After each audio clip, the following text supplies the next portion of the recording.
Hi all, Assalamu alaikum, good morning. Hope you are doing well, get Ami here.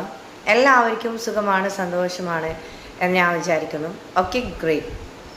ഒരുപാട് team members ചോദിച്ചിട്ടുണ്ടായിരുന്നു എന്താണ് ആമിട്ടോക്ക് ഇത്രയും വളരാനുള്ള കാര്യങ്ങൾ, എങ്ങനെയാണ് നിങ്ങൾ ഇത്രയും ഇത്രയും ഗ്രോത്ത് ആയതിൻ്റെ പിന്നിലുള്ള രഹസ്യങ്ങൾ എന്തായിരുന്നു എന്നില്ല ഒരുപാട് ടീം മെമ്പേഴ്സ് ചോദിച്ചിട്ടുണ്ടായിരുന്നു.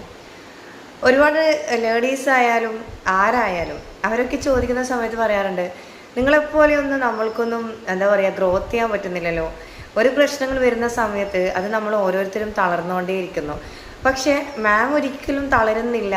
ഏത് പ്രശ്നം വന്നു കഴിഞ്ഞാലും അതിനെ നേരിട്ടിട്ട് മുന്നോട്ടേക്ക് പോകുന്നു. എന്തായിരുന്നു ഇതിൻ്റെ ആ ഒരു സീക്രട്ട് എന്ന് ചോദിക്കുന്ന ടീം മെമ്പേഴ്സോട് എനിക്കൊരു കാര്യം മാത്രമേ പറയാനുള്ളൂ.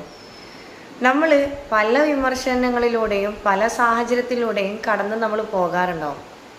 അപ്പോൾ നമ്മൾ നിരന്തരം കുറ്റങ്ങളും കുറവുകളും ഒക്കെ പറയുന്നുണ്ടാവും. ഈ പറയുന്നവരൊക്കെ അവരുടെയൊക്കെ പിന്നാലെല്ലാം നമ്മൾ പോകേണ്ടത്. നമ്മൾക്ക് ഒരുപാട് ടൈമൊന്നുമില്ല ഒരുപാട് ഉയരങ്ങൾക്ക് എത്താനല്ലേ. ആദ്യം നമ്മൾ ചെക്ക് ചെയ്യേണ്ടത് നമ്മളെ സമയമാണ്. നമ്മൾക്ക് ഓരോ സമയങ്ങളും അത്രയും വാല്യുബിളാണ്. അതുപോലെ തന്നെ മറുവശത്ത് ചോദിക്കുന്ന ടീം മെമ്പേഴ്സ് പറയാറുണ്ട്, എങ്ങനെയാണ് ആമിട്ടോക്ക് ഇത്രയും ലേഡീസിലേക്ക് ഇൻസ്പയർ ആയത്?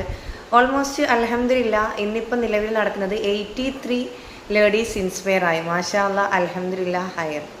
എന്തുകൊണ്ടാണ് ഇത്രയും സാഹചര്യങ്ങൾ ആമിട്ടോക്കിൽ നടന്നുകൊണ്ടേയിരിക്കുന്നത്? ഓരോ പെൺകുട്ടികളെ കാണുന്ന സമയത്ത്, അവർക്ക് കിട്ടിയ ഒരുപാട് റിസൾട്ട് കാണുന്ന സമയത്ത് ഞാൻ ആഗ്രഹിക്കുന്ന ഒരു കാര്യമേ ഉള്ളൂ. എല്ലാ പെൺകുട്ടികളായിക്കോട്ടെ എല്ലാ ആൺകുട്ടികളായിക്കോട്ടെ, എനിക്ക് നിങ്ങളോട് ഒരു കാര്യം മാത്രമേ പറയാനുള്ളൂ. കാരണം ലക്ഷ്യങ്ങൾ ഉണ്ടെങ്കിൽ അതിൻ്റെ പിന്നാലെ നമ്മൾ പോയിക്കൊണ്ടേയിരിക്കണം. നമ്മൾക്ക് ഒരുപാട് തടസ്സങ്ങളും ബുദ്ധിമുട്ടുകളും ഒക്കെ നമ്മൾക്ക് വന്നുകൊണ്ടേയിരിക്കും. ഒരുപാട് കഷ്ടപ്പാടുകളുണ്ടാവും. ഇപ്പോൾ വർക്കിൻ്റെ സമയത്ത് നമ്മൾക്ക് ഒരുപാട് ബുദ്ധിമുട്ട് നേരിടാനുണ്ടാവും. വർക്കെന്ന് പറയുന്നത് അത്രയും നിസ്സാരമായ ചിന്തിക്കേണ്ട കാര്യങ്ങളല്ല. അതിൽ നിന്ന് ഒരുപാട് സ്ട്രഗിൾസും റിഗറ്റ്സും ഒക്കെ നമ്മൾക്ക് വരും. ഒരുപാട് വിമർശനങ്ങൾ വന്നുകൊണ്ടേയിരിക്കും.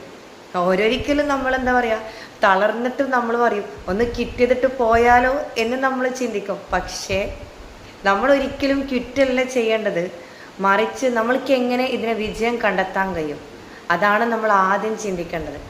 നമ്മൾ സെൽഫിനെ ഡെവലപ്മെൻറ്റ് ചെയ്യണമെന്നുണ്ടെങ്കിൽ ഒരുപാട് നമ്മൾ അതിനു വേണ്ടിക്ക് ഡെയിലി നമ്മൾ വർക്കൗട്ട് ചെയ്യണം. അതുപോലെയാണ് ആമിട്ടോക്കും. സെൽഫിന് നല്ല രീതിയിൽ നെഗറ്റീവ് കാര്യങ്ങൾ വന്നുകൊണ്ടേയിരിക്കാറുണ്ട്. ഞാൻ ട്രെയിനിങ്ങിൻ്റെ മുന്നേ അതിന് ഒരുപാട് ആൾക്കാർ പല രീതിയിൽ വിമർശിച്ചിട്ടുണ്ടായിരുന്നു. ട്രെയിനിങ് ഒക്കെ കിട്ടിയിട്ട് നിനക്ക് എന്ത് നേടാനാ, അല്ലെങ്കിൽ കൗൺസിലിംഗ് ഒക്കെ കിട്ടിയിട്ട് നിനക്ക് എന്ത് നേടാനാ എന്നെ ഒരുപാട് ടീം മെമ്പേഴ്സ് കളിയാക്കിയിട്ടും